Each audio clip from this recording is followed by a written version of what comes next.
I'm conducting an interview with the first employee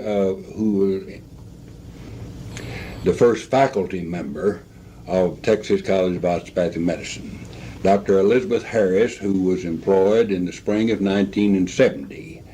Dr. Harris is in my office today, and we're reminiscing about the things that took place in the very beginning, as she was one of the first employees and faculty members of the school. I know that Dr. Harris has lots of thoughts about her contribution to the College of Osteopathic Medicine here in Fort Worth. I know she has an interest in TCOM, but I'd like to find out Dr. Libby, and you are fondly referred to as Dr. Libby by most of your friends. What was your introduction to osteopathic medicine? What gave you the thought or the idea to pursue that part of the the health medical coin, the osteopathic side? What gave you that idea in the beginning? Well, in the beginning of the place where I entered the picture at TCOM, I really didn't have an introduction to osteopathic medicine. I was completing work toward my doctorate degree at Southwestern Medical School in Dallas. My thesis was finished, and I was awaiting the decision of my committee when I received a letter from Dr. Henry Hart, who stated that he had been authorized by the Board of Trustees to begin a feasibility and development program for the Texas College of Osteopathic Medicine. He stated in this letter that he was looking for individuals to put together a faculty for the school, and that he had obtained my name and curriculum vitae from Dr. Durwood Smith, who was chairman of the biology department at TCU. Dr. Hart's letter outlined some of the activities, including development of curriculum, establishment of procedures, admission of students, etc., that would be conducted prior to the opening. And he stated that if I were interested in such a venture, would I please write him? And so immediately I telephoned Dr. Hart and told him that I was certainly interested in discussing the potential of this opportunity with him. The date was February the 18th, 1970, and we made an appointment to meet the following Wednesday, the 25th, for lunch, and he told me that he would introduce me to two other employees of the college, Ray and Edna Stokes. I remember the date vividly because that's the day that my father died. I regret that even though I talked to my daddy that day, I didn't share with him Dr. Hart's letter, and of course even then I had no idea of the ultimate potential that that first meeting would hold. It was very difficult for me to get ready to meet Dr. Hart a week later because I was depressed and I was grieving a great deal. It is a really cherished memory that about 20 people called me that morning to encourage me to meet Dr. Hart, to go ahead and fulfill my appointment. And it's a very special remembrance that God loved me so much that I was very tenderly treated. When I met with the Stokes and Dr. Hart shared with me his vision for a medical school. Mm-hmm. He was fond of saying, few people will have the opportunity to found a medical school. And he was right. Yes, he was. It was an exciting experience, and I'd do it again. I don't know if all of us would, but I would do it again. My initial introduction then to osteopathic medicine was through Dr. Hart and you, Ray, as you outlined to me some of the characteristics of the profession, their dreams for the state of Texas. And I went away from that meeting excited about the possibilities of teaching in a medical school. I had long been interested in medicine, and it almost seemed impossible that an opportunity to combine my two first loves, teaching and medicine, into one career was about to present itself. As the first faculty member, Dr. Libby, do you have any particular reflection of some unusual or unique experience that occurred in the very founding days, so to speak, of the first few months of the school, even before it was opened? Of course, it opened, in October of 1970, but a lot of work had to be done before it opened, and you certainly were in part responsible for the success of that. Can you reflect on anything that's unusual in that, to that extent?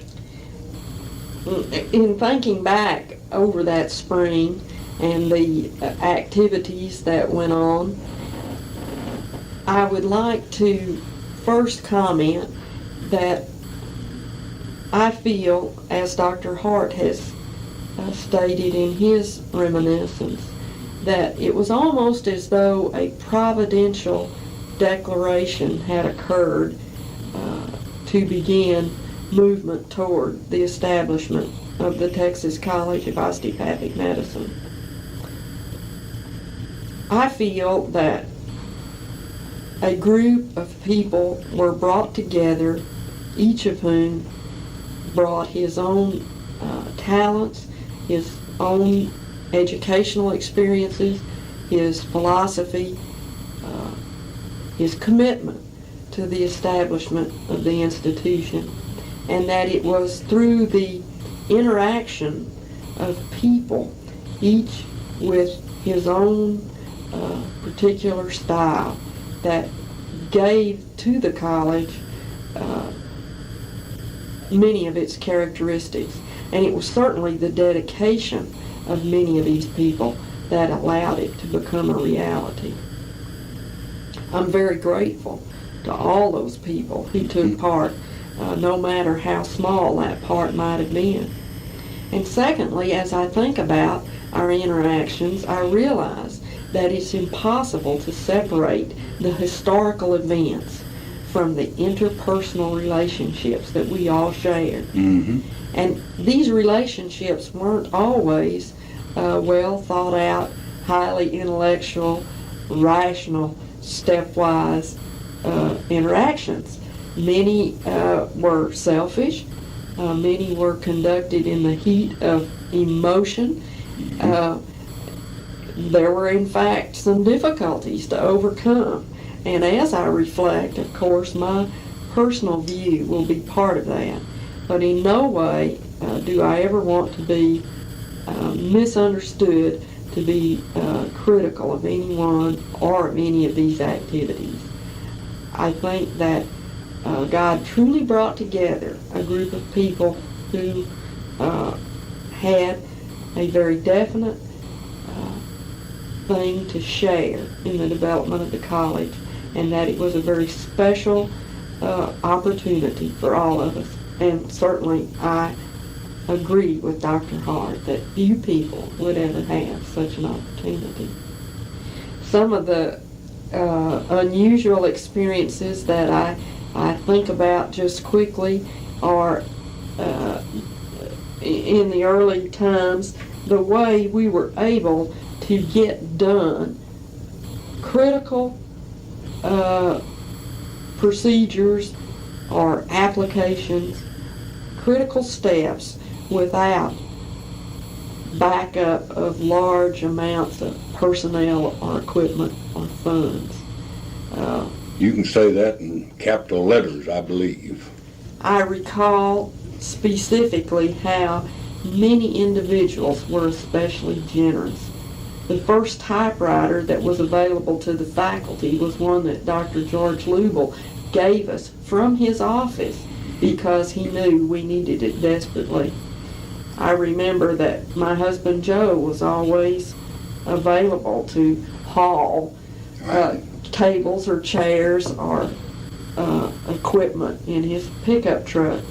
I remember that Dr. Charlie Rudolph, the first biochemist, willingly participated in some of the maintenance or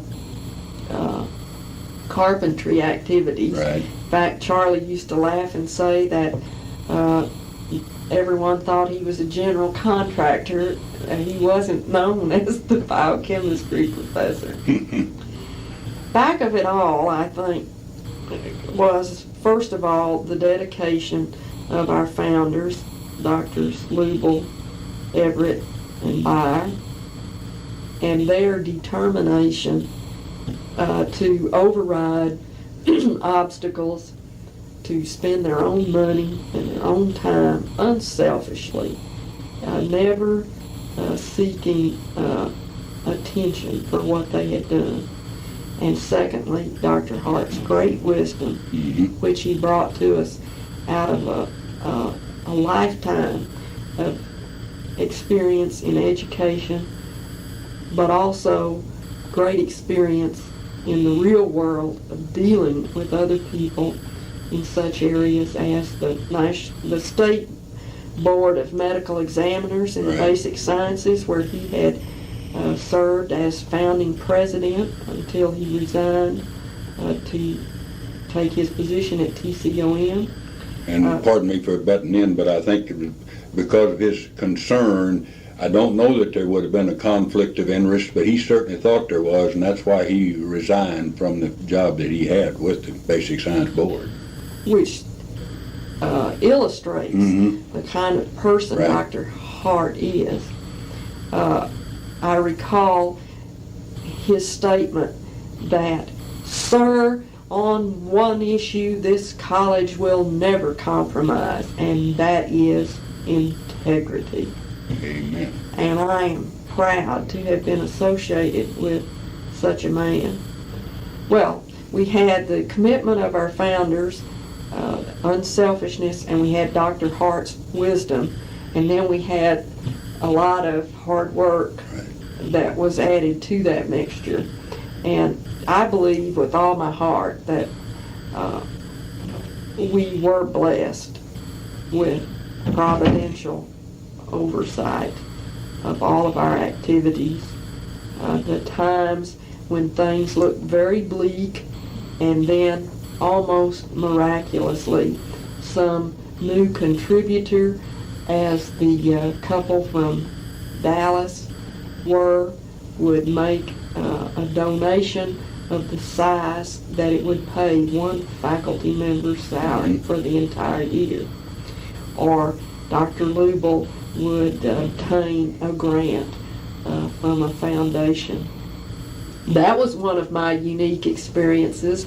I wrote the first pharmacology proposal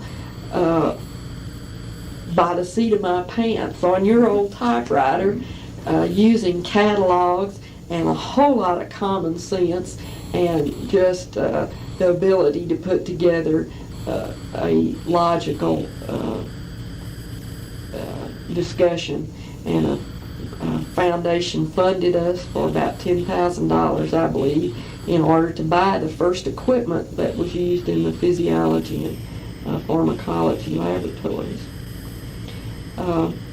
Other things that I remember are the times that in the frantic rush for deadlines for various items, frequently in the pile of papers, Dr. Hart or I would lose some important document, and we used to laugh how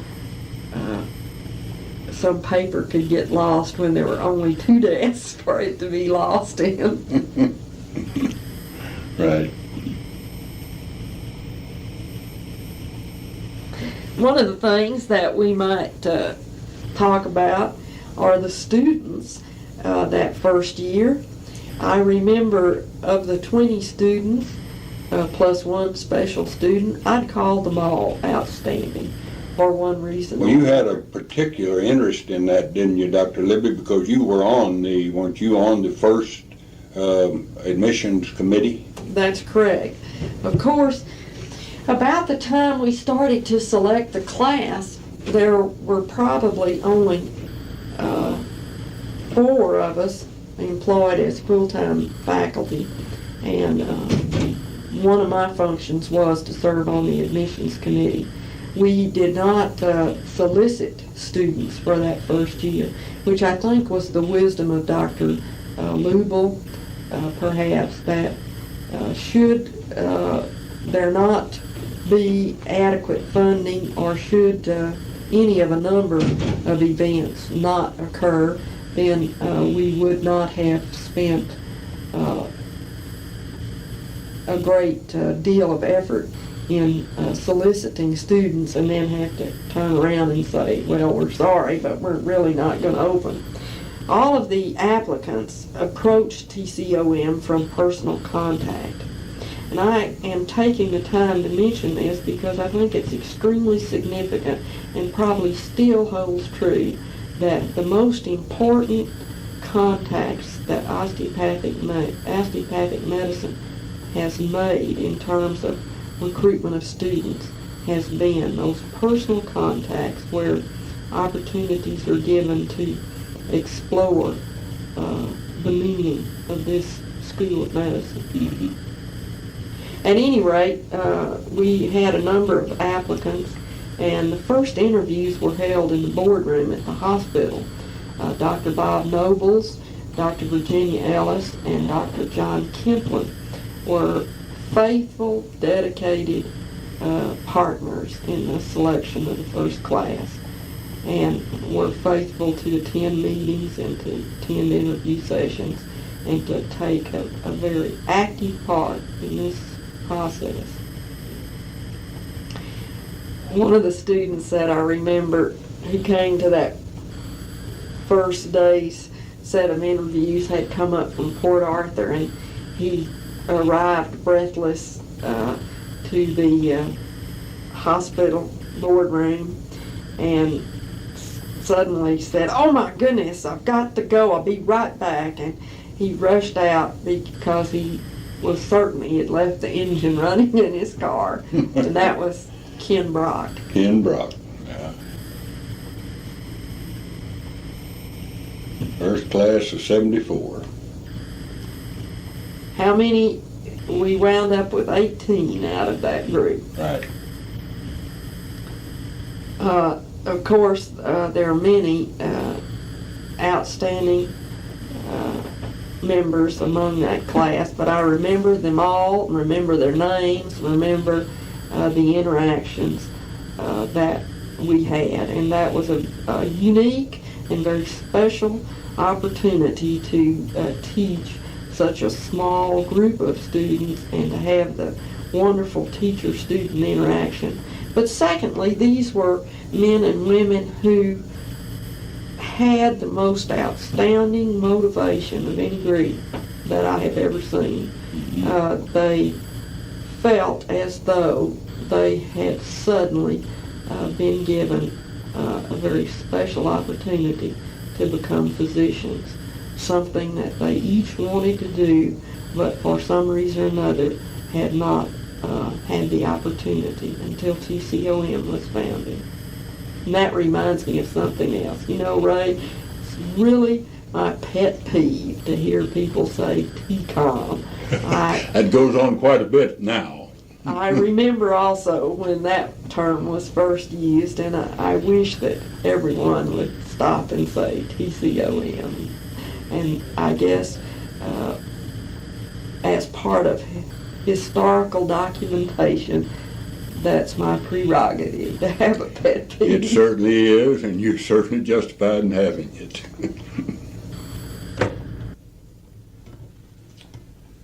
Dr. Libby, you have been with TCOM now since its beginning. And when we did open the school, we opened on the 5th floor of the Fort Worth Osteopathic Hospital. And so naturally, some people have said, I believe it was Dr. Henry Hart who said, that we were born in a hospital, and where else would be the best place to be born for a medical school. But I'd like for you to give your own personal description of the physical setup, the physical layout of the utilization that we endeavored to employ in the 10,000 square feet that we had in this unused floor of the, I believe it's the 5th floor of the hospital. What's your description of our physical layout at that time? The hospital graciously allowed the college to remodel the unfinished floor of the hospital to our specifications. We had a spacious reception entry area, which was complete with paintings donated by Dr. Carl Everett and his wife. There were 3 faculty offices, Dr. Tom Graham, physiologist, Dr. Charles Rudolph, biochemist, and I each had an office on the 5th floor. Mrs. Diana Rudolph was our secretary and Girl Friday, and she had a small office area.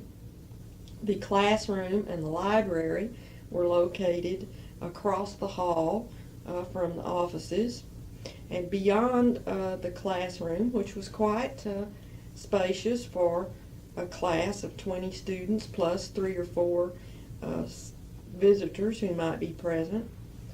Beyond the classroom, we had a special prep room for the various laboratory courses, and then the remaining area was not walled off into individual laboratories, but because it was a large area, we had space for a microscopic lab, for osteopathic technique, where we had McManus tables, and then there was an area for biochemistry lab, and finally a 4th area that was a sort of student lounge, where the students had a coffee pot and the area where they could relax between classes.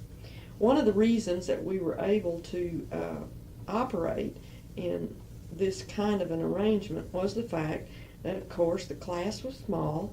There were only 20 students, and they were always doing the same thing at the same time. Mm-hmm. So there was no conflict with the fact that the laboratories were all sort of in a large open space.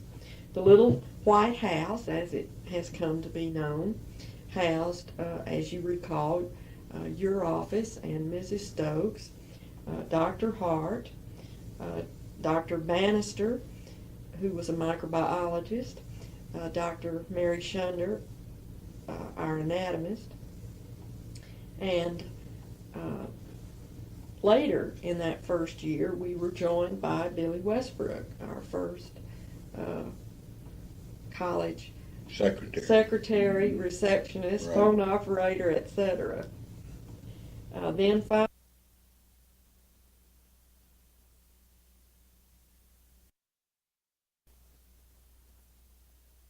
Then our third facility was located behind the little White House, and this was the upstairs over the garage, where we again did a little remodeling and had the gross anatomy lab. It also was very nice and spacious, since that year we had 4 cadavers, and in that building we also had room for a prep room for anatomy and a small area that we later used as an animal facility for our labs in microbiology. Thank you for giving us that very good description of our physical layout during our first year, Dr. Libby. Now, Dr. Libby, in addition to your responsibilities as the head of the microbiology department and your faculty duties, teaching and etc., you did have some tremendous administrative responsibilities as well. You were voted by the board of directors, and it was called board of directors at that particular time, sometime in 1972. You were elected to become the assistant dean. Now, there was a little bit of confusion about that title for a short period. Would you give me some clarification about your title and with reference to being the assistant dean? Certainly, Ray. I believe it was in early November that I received notification from Dr. Coy, our Chief Administrative Officer, of my appointment as Assistant Dean under Dr. Hart. The minutes of that board meeting later reflected this same terminology. However, because of a rush of business, the minutes were not approved at the meeting immediately following my appointment. Then there was some question raised about my title. Dr. Newell, I believe, began to refer to me as assistant to the dean, and I told him that that was not my title. I had been appointed assistant dean and showed him my notification from Dr. Coy. He was most apologetic and said he had misunderstood, but that was what he had been told my responsibility was, or my title was. I checked again the board minutes, which were yet to be approved, and found that they had been altered and now read assistant to the dean. I was very distressed over this, as you recall. That's understandable, because I was involved to some degree. That's right, and Dr. Hart was distressed, and Dr. Danny Byer very graciously agreed to present a motion at the board meeting electing me officially assistant dean of the college, and this was done. Mm-hmm. Now, with hindsight, I can see what may have happened. Perhaps it was the intent of the board that I be appointed an assistant to the dean. I don't know, and probably never will know, why it came out assistant dean, but nevertheless it did. I don't know who altered the minutes, although I have spoken with Dr. Lubel, who told me that he was not aware that this had been done. My tenure as dean was short, about 9 months, but probably that's a fair length of time, as I understand the average life of the dean in a medical school is 3 years. I would also like to point out, by way of a personal reflection, that in addition to responsibility for curriculum, admissions, and the North Texas program, I had a baby during this time. Right. And I was indeed You're a very referring to busy. Heather. Heather was born November 10th, 1971. This was 4 days after the coordinating board inspected us for our first official visit by the state of Texas. That's the Texas Coordinating Board.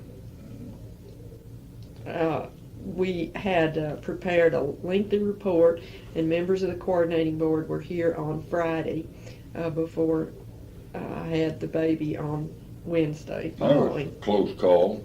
Very close.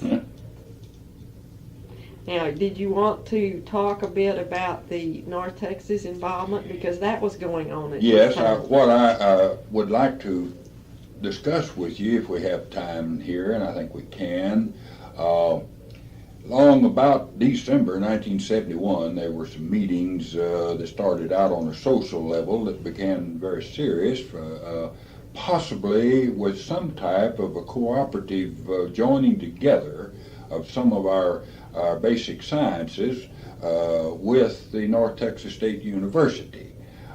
So I think it was in January of 1972 that we had a series of meetings and 1 or 2 visits to the Denton campus. And then later, of course, we did become a part under a contract. We did have a contract and working agreements where the basic sciences were actually taught in Denton. Now, you had a very responsible role in that and played a very dramatic part. I believe as far as the TCOM designation, you were the coordinator from TCOM in that particular project. Could you kindly elaborate a little on your duties and responsibilities of making that possible? As you have recalled, we began talking with North Texas in late 1971 and began entering explorative talks in January of 1972. We set up a schedule and a program for the instruction of the first year only in Denton to begin in the fall of 1972. Dr. Hart gave me the responsibility for carrying on those negotiations that involved scheduling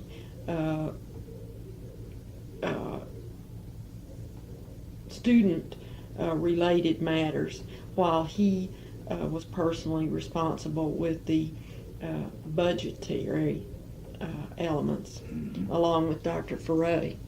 We did begin instruction in 1972 on the North Texas campus, and the freshmen were bused to Fort Worth once or twice a week for their classes in psychology, osteopathic technique.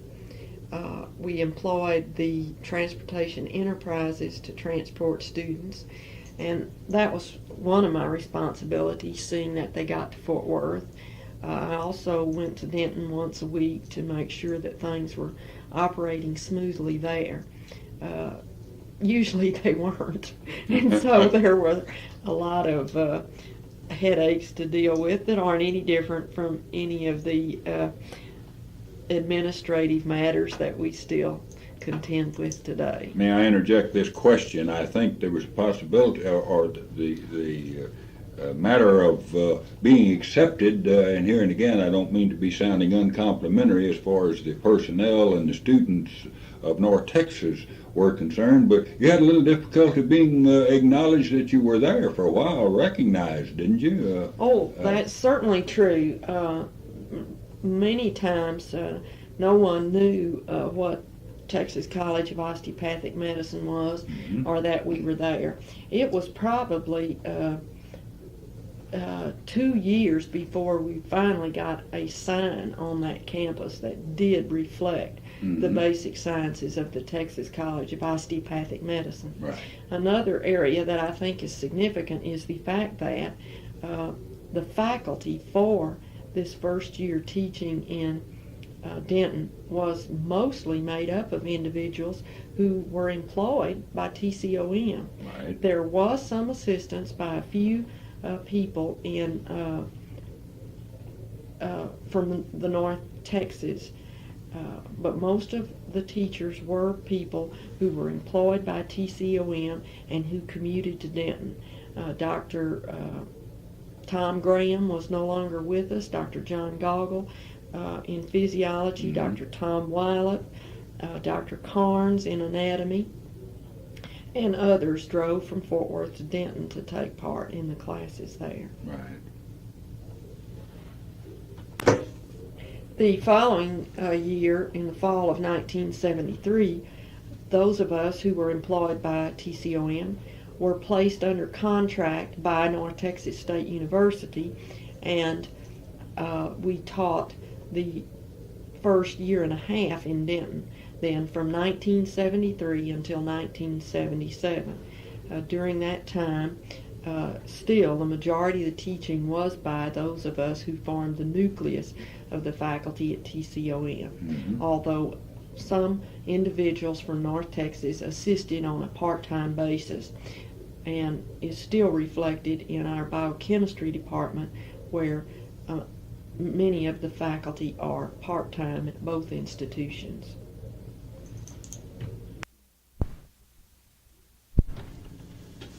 This concludes an interview with Dr. Elizabeth Harris, Chairman of the Microbiology Department of TCOM. Dr. Harris's memoirs were recorded on 2 separate occasions, November 19, December 17, 1980. She asked for a copy of the transcript before giving her unconditional permission for her memoirs to be used in any way the oral history section of the TCOM library chooses. This is Ray Stokes, interviewer.